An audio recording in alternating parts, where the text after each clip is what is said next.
ನಮಸ್ಕಾರ Ashwavega 24x7 top 10 ನ್ಯೂಸ್ಗೆ ಸ್ವಾಗತ. ನಾನು ಪಲ್ಲವಿ ಭಟ್.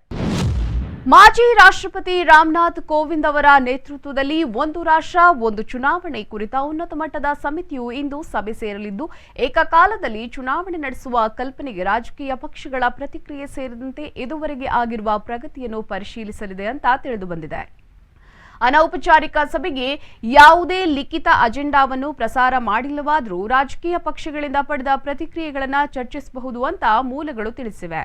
ಸಮಿತಿಯು ತನ್ನ ಮೊದಲ ಸಭೆಯಲ್ಲಿ ರಾಜಕೀಯ ಪಕ್ಷಗಳ ಅಭಿಪ್ರಾಯಗಳನ್ನು ಪಡೆಯಲು ನಿರ್ಧರಿಸಿದೆ ಅಂತ ಹೇಳಲಾಗ್ತಾ ಇದೆ. ಬೆಂಗಳೂರು ಜಾತಿ ಗಣತಿ ವರದಿ ವೈಜ್ಞಾನಿಕ ಅವೈಜ್ಞಾನಿಕ ಎಂಬ ಚರ್ಚೆ ತೀವ್ರಗೊಳ್ತಾ ಇರುವ ನಡುವೆ ಪ್ರತ್ಯಕ್ಷ ಪರೋಕ್ಷ ಪೈಪೋಟಿ ಶುರುವಾಗಿದೆ. ಕಾಂತರಾಜು ನೇತೃತ್ವದಲ್ಲಿ ತಯಾರಾದ ಹಿಂದುಳಿದ ವರ್ಗಗಳ ಆಯೋಗದ ಜಾತಿ ಗಣತಿ ವರದಿಯನ್ನ ಸ್ವೀಕರಿಸಬಾರದು ಅಂತ ಸಹಿ ಸಂಗ್ರಹ ನಡೆದಿದೆ. ಪ್ರತಿಯಾಗಿ ವರದಿಯನ್ನ ಸ್ವೀಕರಿಸಬೇಕು ಮತ್ತು ಮೀಸಲು ಮರುವರ್ಗೀಕರಣ ಮಾಡಬೇಕು ಅಂತ ಒತ್ತಡ ಹೇರುವ ಭಾಗವಾಗಿ ಅಹಿಂದ ಬಳಗ ಶಕ್ತಿ ಪ್ರದರ್ಶನಕ್ಕೆ ನಿರ್ಧರಿಸಿದೆ. ಇನ್ನು ಶಾಶ್ವತ ಹಿಂದುಳಿದ ವರ್ಗಗಳ ಆಯೋಗವು ವರದಿ ಕೊಟ್ಟಿಲ್ಲ, ಬಂದಾಗ ವಿಚಾರವನ್ನ ಮಾಡುತ್ತೇವೆ. ಕೆಲವರು ವರದಿ ವೈಜ್ಞಾನಿಕವಲ್ಲ ಅಂತ ಇದ್ದು ವರದಿ ಬಾರದೆ ಏನಿದೆ ಅಂತ ತಿಳಿಯದೆ ಊಹಾಪೋಹದ ಮೇಲೆ ನಿರ್ಧಾರ ಮಾಡ್ತಾ ಇದ್ದಾರೆ. ವರದಿ ಬರಲಿ ನೋಡೋಣ ಅಂತ ಮುಖ್ಯಮಂತ್ರಿ ಸಿದ್ದರಾಮಯ್ಯ ಹೇಳಿದ್ದಾರೆ. ಸಂಸತ್ತಿನ ಭದ್ರತಾ ಲೋಪದ ವಿಚಾರವಾಗಿ ರಾಜಕೀಯ ಸಲ್ಲ ಅಂತ ಪ್ರಧಾನಿ ನರೇಂದ್ರ ಮೋದಿ ಅವರು ಹೇಳಿದ್ದಾರೆ. ಲೋಕಸಭೆಯಲ್ಲಿ ಡಿಸೆಂಬರ್ 13ರಂದು ಘಟಿಸಿದ ಆತಂಕಕಾರಿ ವಿದ್ಯಮಾನದ ಬಗ್ಗೆ ಮೊದಲ ಬಾರಿಗೆ ಸುದ್ದಿ ಮಾಧ್ಯಮವೊಂದಕ್ಕೆ ಪ್ರತಿಕ್ರಿಯೆಯನ್ನ ನೀಡಿದ್ದಾರೆ. ಸಂಸತ್ತಿನಲ್ಲಿ ನಡೆದ ಘಟನೆ ನಿಜಕ್ಕೂ ಗಂಭೀರವಾದದ್ದು ಮತ್ತು ದುಃಖದಾಯಕ ಕೂಡ.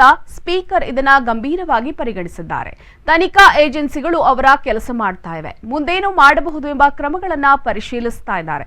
ಇದಕ್ಕಾಗಿ ಎಲ್ಲರೂ ಒಂದೇ ಮನಸ್ಸಿನಿಂದ ಪರಿಹಾರ ಮಾರ್ಗವನ್ನ ಶೋಧಿಸಬೇಕಿದೆ ಅಂತ ಹೇಳಿದ್ದಾರೆ.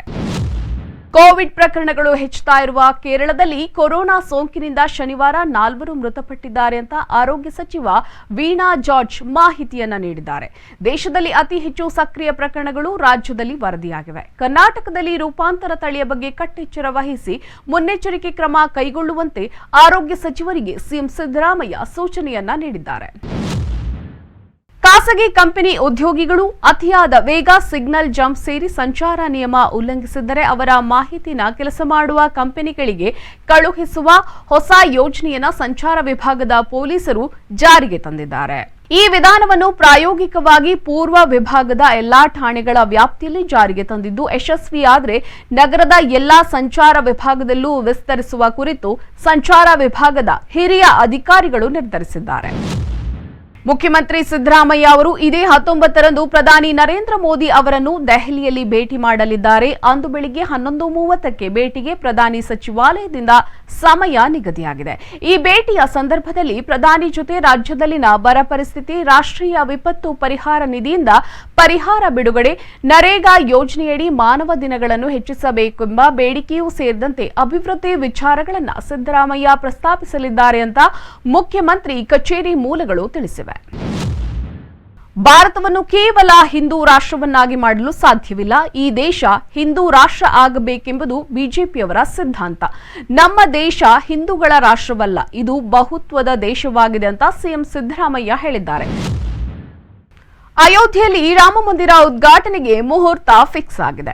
2024ರ ಜನವರಿ 22ರಂದು ಅಯೋಧ್ಯೆಯಲ್ಲಿ ಶ್ರೀರಾಮ ಮಂದಿರ ಉದ್ಘಾಟನೆಯಾಗಲಿದ್ದು, ರಾಮನ ಮೂರ್ತಿಯನ್ನು ಗರ್ಭಗುಡಿಯಲ್ಲಿ ಪ್ರತಿಷ್ಠಾಪಿಸಲಾಗ್ತಾ ಇದೆ. ಈ ಕಾರ್ಯಕ್ರಮಕ್ಕೆ ಮಾಜಿ ಪ್ರಧಾನಿ ಎಚ್.ಡಿ. ದೇವೇಗೌಡ ಅವರಿಗೆ ಅಧಿಕೃತವಾಗಿ ಆಹ್ವಾನವನ್ನು ನೀಡಲಾಗಿದೆ. ಈ ಕುರಿತು ಸಾಮಾಜಿಕ ಜಾಲತಾಣ ಎಕ್ಸ್ನಲ್ಲಿ ಮಾಹಿತಿಯನ್ನು ಎಚ್.ಡಿ. ದೇವೇಗೌಡ ಅವರು ಹಂಚಿಕೊಂಡಿದ್ದಾರೆ. ಮಾಜಿ ಜಗದೀಶ್ ಶೆಟ್ಟರ್ ಅವರ ಮನೆಗೆ ಭಾನುವಾರ ಭೇಟಿ ನೀಡಿದ ಮುಖ್ಯಮಂತ್ರಿ ಸಿದ್ದರಾಮಯ್ಯ ಶೆಟ್ಟರ್ ಸಹೋದರ ಎಂಎಲ್ಸಿ ಪ್ರದೀಪ್ ಶೆಟ್ಟರ್ ಅವರೊಂದಿಗೆ ಕೆಲವು ಹೊತ್ತು ಗೌಪ್ಯ ಮಾತುಕತೆಯನ್ನ ನಡೆಸಿದ್ರು.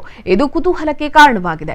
ನಾನು ಉಪಹಾರಕ್ಕೆ ಬರುತ್ತೇನೆ ಅಂತ ಶೆಟ್ಟರ್ ಅವರಿಗೆ ಹೇಳಿದ್ದೆ, ಅದರಂತೆ ಬಂದಿದ್ದೇನೆ. ಇಲ್ಲಿಗೆ ಬಂದ ಮೇಲೆ ಶೆಟ್ಟರ್ ಜನ್ಮದಿನ ಎಂಬುದು ಗೊತ್ತಾಗಿದೆ.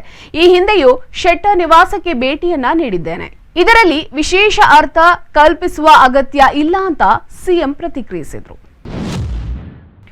ಕನ್ನಡಿಗ ಕೆಎಲ್ ರಾಹುಲ್ ನಾಯಕತ್ವದ ಟೀಂ ಇಂಡಿಯಾವು ದಕ್ಷಿಣ ಆಫ್ರಿಕಾ ವಿರುದ್ಧ ಮೊದಲ ಏಕದಿನ ಪಂದ್ಯದಲ್ಲಿ 8 ವಿಕೆಟ್ಗಳ ಭರ್ಜರಿ ಗೆಲುವನ್ನು ಸಾಧಿಸಿದೆ.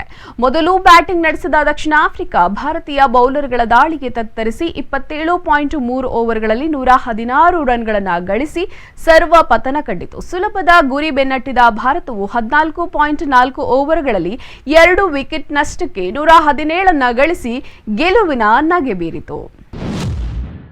ಇದಾಗಿತ್ತು ಈವರೆಗಿನ ಅಪ್ಡೇಟ್ಸ್. ನೋಡ್ತಾ ಇರಿ ಅಶ್ವವೇಗ 24x7. ನಮಸ್ಕಾರ.